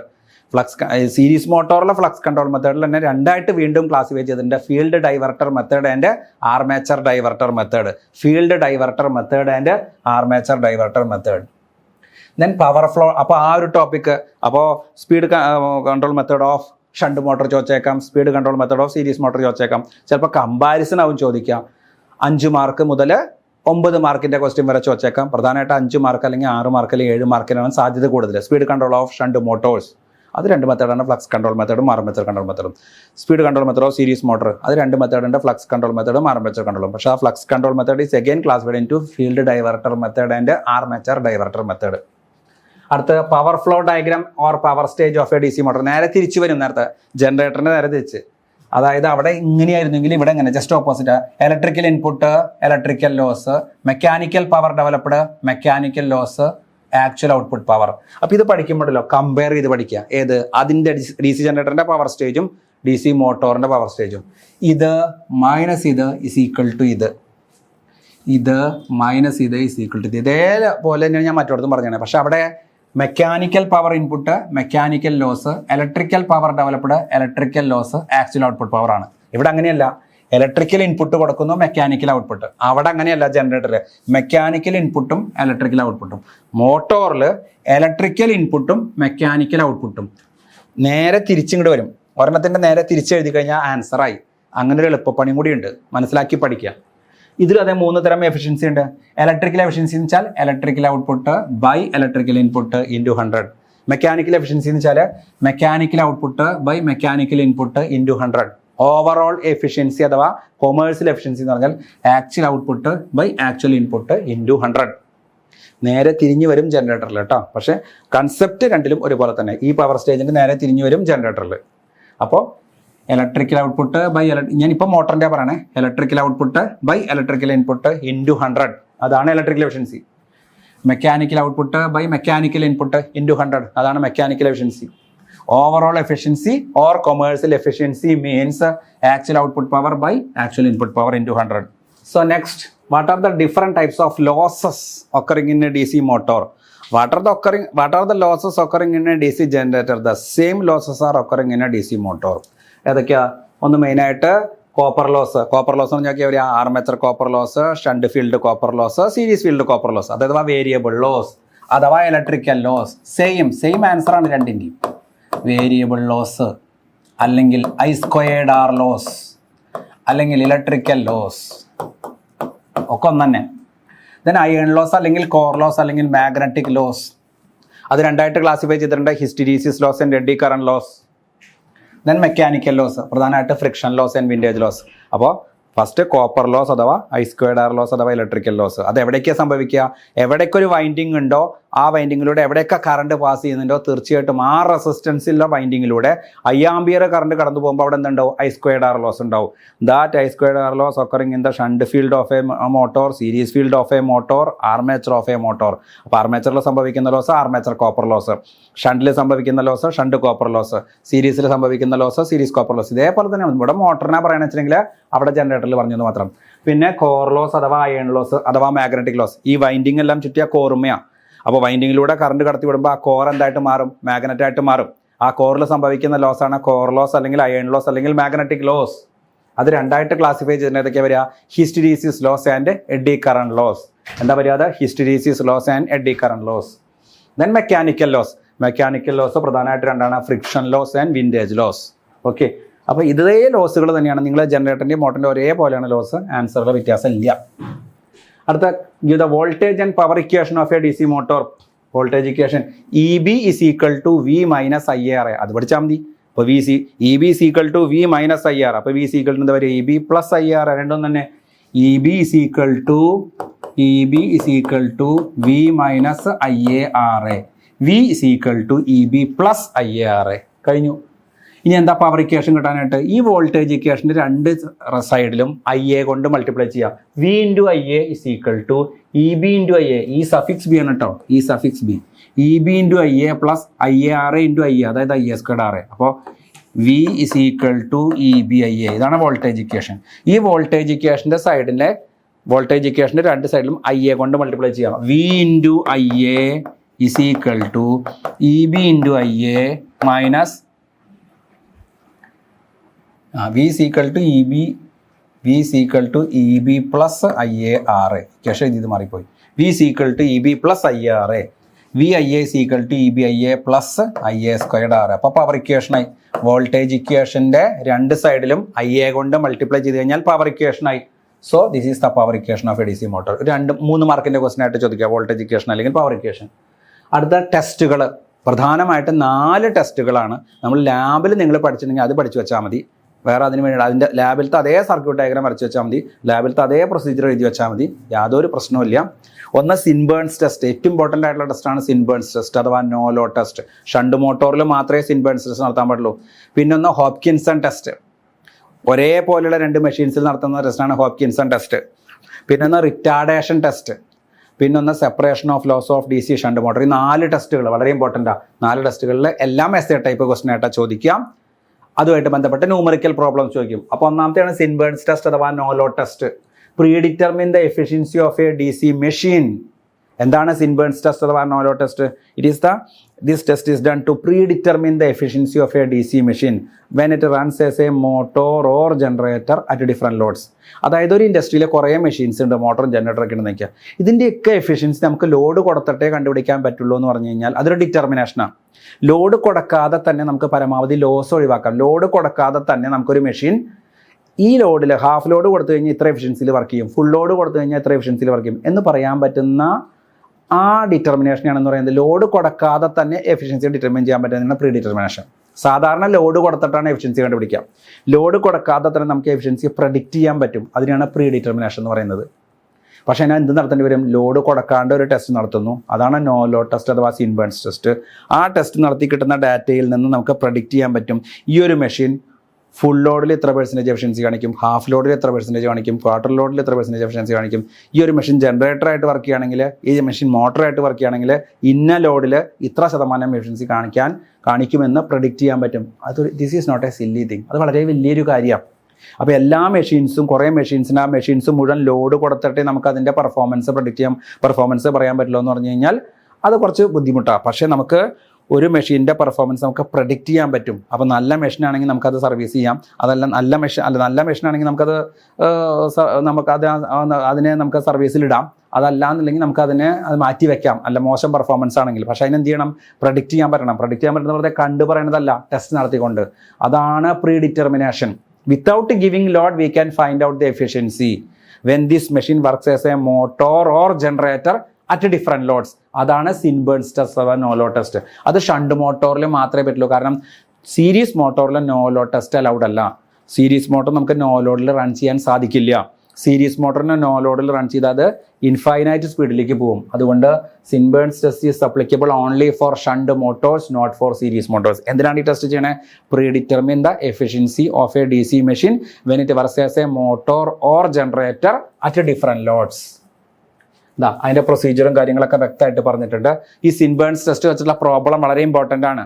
Load കൊടുക്കാതെ തന്നെ ഒരു മെഷീൻ മോട്ടറായിട്ട് വർക്ക് ചെയ്യുമ്പോൾ ഇത്ര ശതമാനം എഫിഷ്യൻസി കാണിക്കുന്നു, ജനറേറ്ററായിട്ട് വർക്ക് ചെയ്യുമ്പോൾ ഇത്ര ശതമാനം എഫിഷ്യൻസി കാണിക്കുന്നു. സിൻബേൺസ് ടെസ്റ്റ് നടത്തിയാൽ നമുക്ക് കിട്ടുന്ന കോൺസ്റ്റന്റ് ലോസ് ആണ്. നോ ലോഡ് ടെസ്റ്റ് അഥവാ സിൻബേൺസ് ടെസ്റ്റ് നടത്തിയാൽ നമുക്ക് കിട്ടുന്നത് കോൺസ്റ്റന്റ് ലോസ് ആണ്. ആ ലോസ് എപ്പോഴും കോൺസ്റ്റന്റ് ആയിരിക്കും. ലോഡ് ഇല്ലെങ്കിൽ ലോഡ് ഉണ്ടെങ്കിൽ ആ ലോസ് കോൺസ്റ്റന്റ് ആയിരിക്കും. അത് വെച്ചിട്ട് നമുക്ക് എഫിഷ്യൻസി പ്രഡിക്റ്റ് ചെയ്യാൻ പറ്റും. അതിനാണ് പ്രീ ഡിറ്റർമിനേഷൻ. വളരെ ഡീറ്റെയിൽ ആയിട്ട് വളരെ വിശദമായിട്ട് ഇതിൻ്റെ തിയറി ടോപ്പിക്കിൽ എടുത്തിട്ടുള്ള ഒരു ടോപ്പിക്കാണ്. അതിൻ്റെ പ്രോബ്ലം പ്രാക്ടീസ് സെഷനിലും വ്യക്തമായിട്ട് എടുത്തിട്ടുണ്ട്. പ്രോബ്ലംസ് എടുത്തിരിക്കുന്നത് പ്രാക്ടീസ് സെഷനും തിയറിയുടെ ക്ലാസ്സിലുമാണ് എടുത്തിരിക്കുന്നത്. രണ്ടിലും ഡീറ്റെയിൽ ആയിട്ട് പറഞ്ഞിട്ടുണ്ട്. അതുമായിട്ട് ബന്ധപ്പെട്ട് 9 മാർക്കിൻ്റെ ക്വസ്റ്റൻ ആയിട്ട് ചോദിക്കാം. പ്രോബ്ലം ആണെങ്കിൽ അതെ ഒരു 7 മാർക്കിൻ്റെ അല്ലെങ്കിൽ 6 മാർക്കിൻ്റെ ക്വസ്റ്റൻ ആയിട്ട് ചോദിക്കാം. Advantages and disadvantage of Swinburne's. ഞാനിപ്പോൾ തന്നെ പറഞ്ഞു അഡ്വാൻറ്റേജ്, അതായത് ലോഡ് കൊടുക്കാതെ തന്നെ എഫിഷ്യൻസി പ്രഡിക്റ്റ് ചെയ്യാൻ സാധിക്കും. അപ്പോൾ നമുക്ക് വലിയ നഷ്ടങ്ങൾ ഒഴിവാക്കാൻ സാധിക്കും. ഒരു മെഷീൻ്റെ പെർഫോമൻസ് മോശമാണെങ്കിൽ മാറ്റി വയ്ക്കാൻ സാധിക്കും. ഒരു മെഷീൻ്റെ പെർഫോമൻസ് നല്ലതാണെങ്കിൽ അത് സർവീസിന് പ്രൊവൈഡ് ചെയ്യാൻ സർവീസ് കൊടുക്കാം. നമുക്കത് ലോഡ് കൊടുക്കാനായിട്ട് ഉപയോഗിക്കാം. ഇതൊക്കെയാണ് അഡ്വാൻറ്റേജസും ഡിസഡ്വാൻറ്റേജും. പിന്നെ ഇതിങ്ങനെ കിട്ടുന്ന എഫിഷ്യൻസി ഒട്ടും വളരെ ആക്യുറേറ്റ് ഒന്നും ആവില്ല കേട്ടോ. സ്വല്പമൊക്കെ വേരിയേഷൻ ഉണ്ട്. അതൊരു ഡിസഡ്വാൻറ്റേജ് ആണ്. പിന്നെ അത് സ്ട്രേ ലോഡ് ലോസ് കാൽക്കുലേറ്റ് ചെയ്യാനായിട്ട് doesn't check the stray load loss. Stray loss അല്ല stray load loss, both are different. അപ്പോൾ advantages and disadvantage of Swinburne's test അതൊരു 3 മാർക്കിൻ്റെ ക്വസ്റ്റൻ ആയിട്ട് ചോദിക്കാം. എന്തുകൊണ്ടാണ് സിൻബേൺസ് ടെസ്റ്റ് സീരീസ് മോട്ടോർ നടത്താൻ പറ്റാത്തത്? Because series motors are never be run without load. Series motors are not allowed to run at no load. Series motor should be started on low load. Series motors are never be started without load. Load ഇല്ലാണ്ട് start ചെയ്യാൻ പറ്റില്ല. No ലോഡിൽ start ചെയ്ത് കഴിഞ്ഞാൽ motor infinite സ്പീഡിലേക്ക് പോകും. അതുകൊണ്ട് Swinburne's test is not allowed in shunt series motor. It is allowed only in shunt motor. Shunt മോട്ടറിൽ മാത്രമേ നമുക്ക് എന്ത് ടെസ്റ്റ് നടത്താൻ പറ്റുള്ളൂ? സിൻബേൺസ് ടെസ്റ്റ് നടത്താൻ പറ്റുള്ളൂ. സീരീസ് മോട്ടർ നടത്താനായിട്ട് സാധിക്കില്ല. സീരീസ് മോട്ടർ നോ ലോഡിൽ റൺ ചെയ്യാനായിട്ട് സാധിക്കില്ല. അപ്പോൾ സിൻബേൺസ് ടെസ്റ്റിൻ്റെ അഡ്വാൻറ്റേജസ്, ഡിസഡ്വാൻറ്റേജസ്. എന്തുകൊണ്ട് സിൻബേൺസ് ടെസ്റ്റ് ഷണ്ട് മോട്ടോറിൽ മാത്രം അലൗഡ്, എന്തുകൊണ്ട് സീരീസ് മോട്ടറിൽ പറ്റുന്നില്ല? സിൻബേൺസ് ടെസ്റ്റുമായിട്ട് ബന്ധപ്പെട്ട പ്രോബ്ലം കുറച്ച് ഹെവി പ്രോബ്ലമാണ്. അപ്പോൾ അതിൽ വ്യക്തമായിട്ട് പറഞ്ഞിട്ടുണ്ട്. ഒറ്റ സെൻറ്റൻസിലോ 2 മിനിറ്റ് കൊണ്ടോ പറയാൻ പറ്റാത്തൊരു കാര്യമാണ്. പക്ഷേ അത് നല്ല മാർക്കിൻ്റെ ക്വസ്റ്റൻ ആണ്. വളരെ ഡീറ്റെയിൽ ആയിട്ട് വൃത്തിയായിട്ട് വെടിപ്പായിട്ട് നമ്മൾ ആ ക്ലാസ്സിലത് പറഞ്ഞിട്ടുണ്ട്, മനസ്സിലാക്കുക. അതേപോലെ തന്നെ രണ്ടാമത്തെ ടെസ്റ്റാണ് predetermine. 2 identical machines. Identical means ഒരേപോലെയുള്ള, ഒരേ ആർമേച്ചർ കറണ്ട്, ഒരേ ഫീൽഡ് കറണ്ട് ഉള്ള ഐഡന്റിക്കൽ ആയിട്ടുള്ള 2 മെഷീൻസിൻ്റെ എഫിഷ്യൻസി നമുക്ക് ലോഡ് കൊടുക്കാണ്ട് തന്നെ ഡിറ്റർമിൻ ചെയ്യാൻ സാധിക്കും. Pre determine the efficiency of A 2 identical machines when it works as a motor or generator at different loads. For example case 1 machine 1 motor machine 2 generator. Case 2 machine 1 generator machine 2 motor. Case 3 floating stage, there will be neither motoring nor generating action. ഇങ്ങനെ 3 different സ്റ്റേജിൽ work ചെയ്യാനായിട്ട് സാധിക്കും. അപ്പോൾ case 1 എന്താ, ഇത് motor ഇത് generator. Case 2 എന്താ, ഇത് ജനറേറ്റർ ഇത് മോട്ടർ. കേസ് 3 എന്താ, floating stage, there will be neither motoring nor generating. Motoring ആക്ഷനും ഇല്ല, ജനറേറ്റിംഗ് ആക്ഷനും ഇല്ല. അപ്പോൾ ഇതാണ് നമുക്ക് ഹോപ്കിൻസൺ ടെസ്റ്റ് എന്ന് പറയുന്നത്. അപ്പോൾ അത് ഹോപ്കിൻസൺ ടെസ്റ്റ് എന്ന് വെച്ചാൽ ബൈ കണ്ടക്ടിങ്, ഹോപ്കിൻസൺ ടെസ്റ്റ് എന്ന് പറയുന്ന വേറൊരു പേരാണ് regenerative test or back to back test. എന്തുകൊണ്ടാണ് ഈ ടെസ്റ്റിനെ റീജനറേറ്റീവ് ടെസ്റ്റ് അല്ലെങ്കിൽ ബാക്ക് ടു ബാക്ക് ടെസ്റ്റ് എന്ന് പറയുന്നത്? Output of the motor is enough to run the generator. മോട്ടോറിന്റെ ഔട്ട്പുട്ടാണ് മെക്കാനിക്കൽ പവർ. ആ മെക്കാനിക്കൽ പവർ കൊടുത്തിട്ട് ജനറേറ്ററിന്റെ ഔട്ട്പുട്ടാണ് ഇലക്ട്രിക്കൽ പവർ. ആ ഇലക്ട്രിക്കൽ ഔട്ട്പുട്ട് കൊടുത്തിട്ട് മോട്ടോറിനെയും വർക്ക് ചെയ്യിക്കുന്നു. അപ്പോൾ it doesn't need any extra power from outside. മോട്ടോറിൻ്റെ ഔട്ട്പുട്ട് പവർ ആയിട്ടുള്ള മെക്കാനിക്കൽ പവർ ഉപയോഗിച്ചുകൊണ്ട് ജനറേറ്ററിൻ്റെ ഔട്ട്പുട്ട് പവർ ആയിട്ടുള്ള ഇലക്ട്രിക്കൽ പവർ ഉപയോഗിച്ചുകൊണ്ട് മോട്ടോറിന് വർക്ക് ചെയ്യുന്നു. അപ്പോൾ അത് പുറത്തുനിന്നുള്ള പവർ സ്വീകരിക്കാതെ തന്നെ പരസ്പരം regenerative test or back to back test. Electricity പവറിനെ റീജനറേഷനാണ്. ഇതിൻ്റെ പവർ അതിന് വേണ്ടിയിട്ടും അതിൻ്റെ പവർ ഇതിന് വേണ്ടിയിട്ട് യൂസ് ചെയ്യുന്നു. അതുകൊണ്ട് അതിനെ regenerative test or back to back test എന്ന് പറയാനുള്ള കാരണം അതാണ്. അപ്പോൾ predetermine the efficiency of two identical machines when each machine works as a motor or generator at any loads.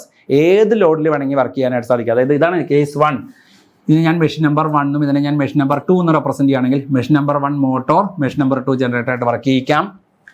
ഏത് ലോഡിൽ വേണമെങ്കിൽ വർക്ക് ചെയ്യാം. എന്നിട്ട് ഇതിൻ്റെ എഫിഷ്യൻസി കണ്ടുപിടിക്കാം, ഇതിൻ്റെ എഫിഷ്യൻസി കണ്ടുപിടിക്കാം. ഇനി കേസ് 2 എന്താ, ഇത് ജനറേറ്റർ, ഇത് 2 machine number 1 generator, machine number 2 motor, ഏത് ലോഡിൽ എത്ര എഫിഷ്യൻസി ആണെന്നുള്ളത് കണ്ടുപിടിക്കാൻ സാധിക്കും. കേസ് 3 മോട്ടോറിംഗ് ആക്ഷനും ഇല്ല, ജനറേറ്റിംഗ്. അങ്ങനെ 3 ഡിഫറൻറ്റ് പോസിബിലിറ്റീസിൽ 3 ഡിഫറൻറ്റ് കേസുകളിൽ വർക്ക് ചെയ്യാൻ സാധിക്കും. ഓരോ മെഷീനും ഇതിനെ നമുക്ക് മോട്ടറായിട്ട് വർക്ക് ചെയ്യിക്കാം, ജനറേറ്ററായിട്ട് വർക്ക് ചെയ്യിക്കാം, ഇതിനെ നമുക്ക് മോട്ടറായിട്ട് വർക്ക് ചെയ്യിക്കാം, ജനറേറ്റർ വർക്ക് ചെയ്യിക്കാം. അറ്റ് എ ടൈമിൽ തന്നെ 2 മെഷീനുകളിൽ നമുക്ക് മോട്ടറായിട്ടും ജനറേറ്ററായിട്ടും വർക്ക് ചെയ്യിച്ചുകൊണ്ട് അതിൻ്റെ എഫിഷ്യൻസി നമുക്ക് പ്രെഡിക്റ്റ് ചെയ്യാൻ സാധിക്കും. അതാണ് ഹോപ്കിൻസൺ ടെസ്റ്റ്. അതുമായിട്ട് ബന്ധപ്പെട്ട തിയറിയും ചോദിക്കും, പ്രോബ്ലം ചോദിക്കും.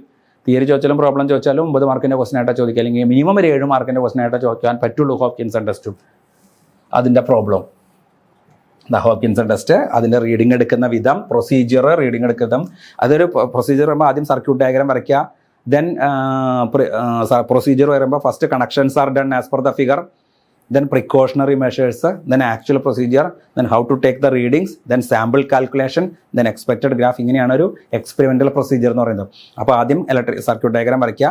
പ്രൊസീജിയർ എഴുതുമ്പോൾ first connections are done as per the circuit diagram, then precautionary measures. Without taking any precautionary measures we cannot conduct any electrical experiment. അപ്പോൾ അത് എങ്ങനെയാണ് എക്സ്പെരിമെൻറ്റ് ചെയ്യുക എന്നുള്ളത്, പിന്നെ റീഡിംഗ് എടുക്കുക എന്നുള്ളത്, പിന്നെ സാമ്പിൾ കാൽക്കുലേഷൻ എങ്ങനെയാണ്, പിന്നെ അതിൻ്റെ റിസൾട്ട്. അപ്പോൾ അതിൻ്റെ ഇടയ്ക്ക് എന്തെങ്കിലും സാമ്പിൾ ഗ്രാഫ് കാര്യങ്ങളുണ്ടെങ്കിൽ അത് ഇതെല്ലാം ഈ പറഞ്ഞ Swinburne's test, Hopkinson test, retardation test, അതുപോലെ തന്നെ separation of loss of DC machines. അപ്പോൾ സ്വിൻബേൺസ് ടെസ്റ്റ് എന്താണെന്ന് പറഞ്ഞു, ഹോപ്കിൻസൺ ടെസ്റ്റും എന്താണെന്ന് പറഞ്ഞു ഞാൻ. സ്വിൻബേൺസ് ടെസ്റ്റ് എന്ന് പറഞ്ഞാൽ predetermine the efficiency of a DC machine when it works as a motor or generator at in loads. Hopkinson test, by conducting full load test on a pair of identical machines we can predetermine the efficiency of each.